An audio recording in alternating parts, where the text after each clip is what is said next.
আজ চলো টমেটোর একটা নতুন ধরনের রেসিপি তোমাদের সঙ্গে নিয়ে চলে এসেছি। ভাবলাম চলো তোমাদের সঙ্গে এটা শেয়ার করি। এটা সারা বছর সংরক্ষণ করতে পারবে, অথচ কোনো ফ্রিজ না, কোনো কিছু প্রিজারভেটিভ ছাড়া না, কোনো কিছু না।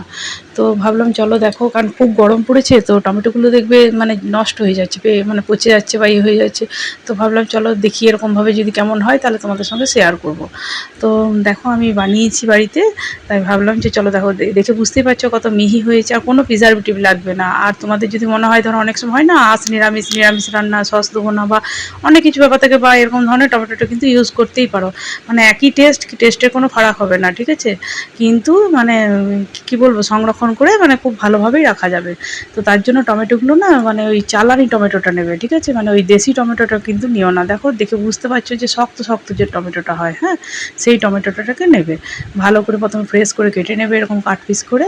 বীজ ফিজ কোনো কিছু মানে ফেলে দেওয়ার দরকার নেই। আর তোমার ওই কী বলে যেন, হাতে করে সেই চগলে চগলে গলিয়ে দেওয়ারও কোনো প্রয়োজন নেই, ঠিক আছে। ভালো করে মানে হালকা হাতে একটু ধুয়ে জলটাকে প্রথমে আগে ভালো করে ঝরিয়ে নিতে হবে এরকম করে স্ট্রেনারে দিয়ে। তারপর জলটা যখন ঝরে যাবে তখন একটা থালার মধ্যে আবার কিছুক্ষণ রেখে সেটাকে একটু হালকা একটু শুকিয়ে যাবে যখন, তখন একটা পাতলা পাতলা থালার মধ্যে মানে পাতলা করে মেলতে হবে, ঠিক আছে।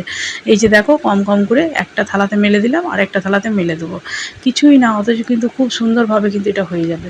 হ্যাঁ দেখো, আর একটা থালায় মেলে পরে আমি রোদে দিয়ে দেবো, দুদিন জাস্ট রোদে দেবে, তাহলেই কিন্তু এটা মোটামুটি রেডি হয়ে যাবে। তারপর বলে দিচ্ছি কি করবে। এই যে দেখো রোদে নামিয়ে দিয়েছি, এরকমভাবে পাতলা করে মেলে দেবে, ঠিক আছে। তারপর দেখো কত সুন্দর শুকিয়ে গিয়েছে।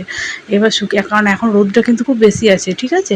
এবার শুকিয়ে যাওয়ার পর হালকা একটু কড়াইয়ের মধ্যে জাস্ট একটু মানে জাস্ট নেড়ে নেবে, তাহলে কি বলো তো আরও ভালো থাকবে জিনিসটা, তাহলে কোনোভাবেই নষ্ট হবে না, ছাতা পড়বে না।